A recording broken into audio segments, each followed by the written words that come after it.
Welcome to the Feasibility Analysis review by LGM International, done for the Ihssane Humanitarian Foundation in Algeria. I'm Dr. Sean Regan. I'm a member of the Association of Advancement of Cost Engineers as a certified cost professional, estimating professional, planning and scheduling professional, and earned value professional. In addition, I'm a member of ISEC, the International Cost Engineers Council for Marketing Director, as well as part of the ISEC UNNGO. Lastly, I'm a certified charter surveyor with the Royal Institute of Charter Surveyors for both building and valuation, as well as a California A1 engineering general contractor and a B1 general building structural contractor.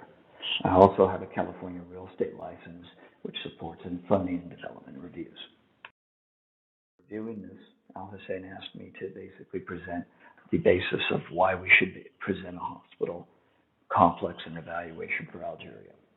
Based upon the experience, I've worked around the world in both engineering, construction, nuclear, oil and gas, power, hospitality, hospital and infrastructure, and capital projects, as well as teach at universities courses in both bachelor's and master's levels on these types of programs. Working with my partners, advisors, ProjectCon and On-Track Engineering, as well as SEER advisors, we have basically reviewed multiple aspects of the program.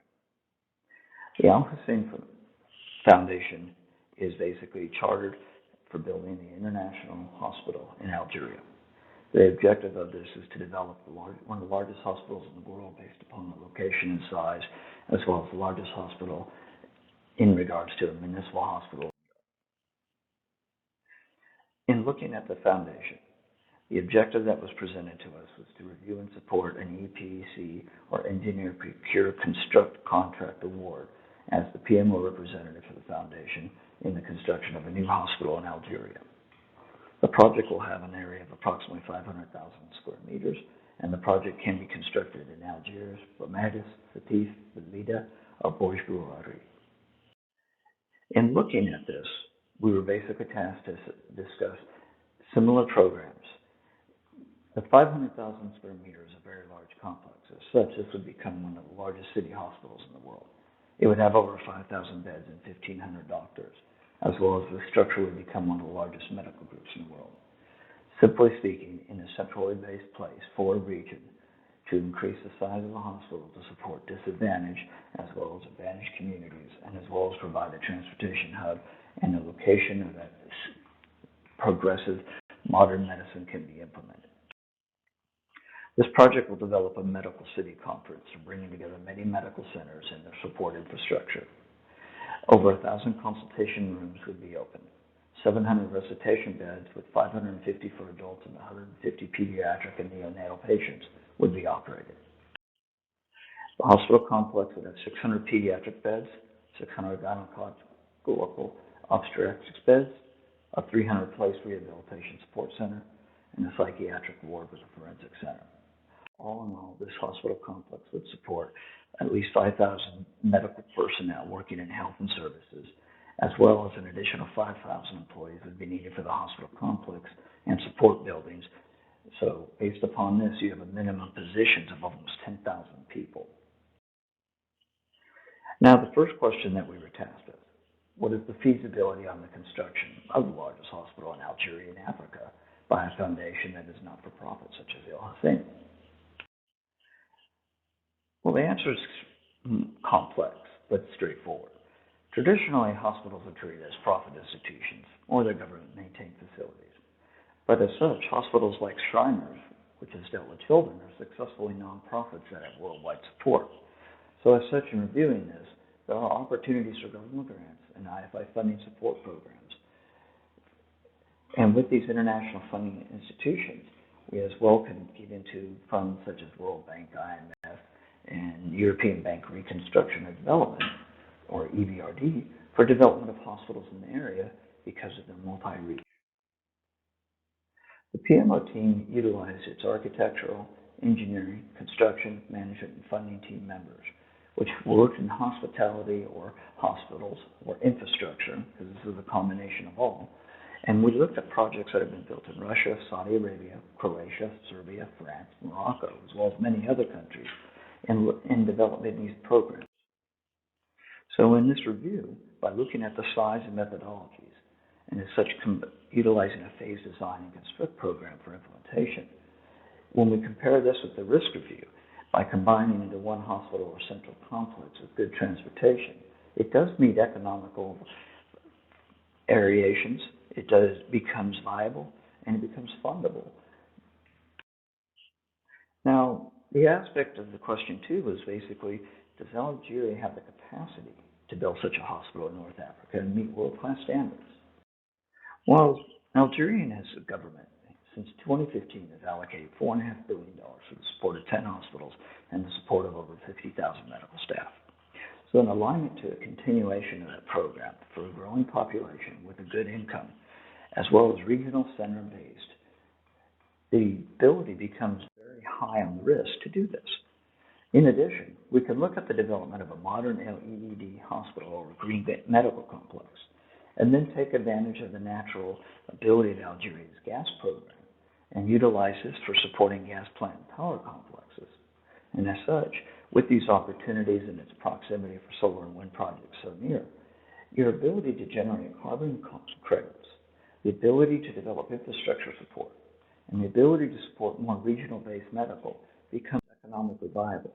And as such, the final aspect of the risk review is, again, this meets accelerated levels for funding, development, and construction, and the risk level is deemed within acceptable ranges for the funding and conceptual design of a project. Now, we also need to look at that Algeria is a central location. You have central transportation hubs to Europe, Central Asia, Middle East, and Africa. It's ranked as the third most important economy in the Middle East, North Africa, and a leader in the Maghreb. Algeria is one of the handful of countries that has over the past 20 years achieved a 20% poverty reduction, with a GDP of over 181 billion and an average income of over $16,000. It is overall considered an upper middle income economy by the World Bank. Algeria is the third largest economy in the Middle East North Africa region. It is politically stable, has good regional support, and a good security rating. Overall, the Algerian government has taken significant steps to improve the well-being of people by implementing social policies in line with the United Nations Sustainable Development Goals. And these goals are part of one of the reasons that our ISIC review was important, because ISIC is also part of the Sustainable Development Program. Algeria is the largest country of an Arab-speaking population. French is the second language, and English is supported for many works. Thus, they are recognized for the ease of doing business and transparency, and as reported by the World Bank, a top country for working with in the region. The PMO funding team has had discussions with EBRD, African Development Bank, U.S. OPEC, Overseas Private Investment Corporation, and private international funding institutions on project viability. And based upon these aspects, we can basically look at what we need to consider next is the constructability. In doing this, the third question asked would be the methodologies for estimating the total construction and cost of a hospital based in Algeria on a 5,000-bed, 500,000 meter squared facility. So the PMO Architect Engineering Construction Project Management and Funding Team were thus basically tasked reviewing multiple options. In looking at the projects that we discussed in the previous question, we've seen the fact that the development of phase buildings and types of the line for incremental increases generally is improved and recommended, as well as the utilization of a cloverleaf structure, so central building is built in each listed type of hospital. Such a facility would then always be up.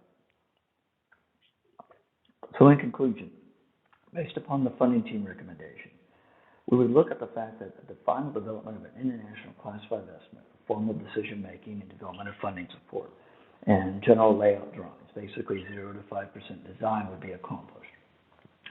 Upon this approval and review, this classified budget and decision making would allow us to basically proceed to the next step, which is an international class 4 estimate. This would then get designed up to 15%, which would allow funding, as well as allowing to look at smaller facilities in a phased approach to allow for a better generation of the revenue system. The contact information is identified as www.foundationalhussein.com, and info@foundationlsn.com. If you have any questions or comments, please contact us at the previous contact information, or you can contact Dr. Regan at sean.regan@lgm-international.com, or we have a WhatsApp and Skype or phone number for you to do. We thank you for taking the time to look at this and listening to this presentation, and look forward to developing the program.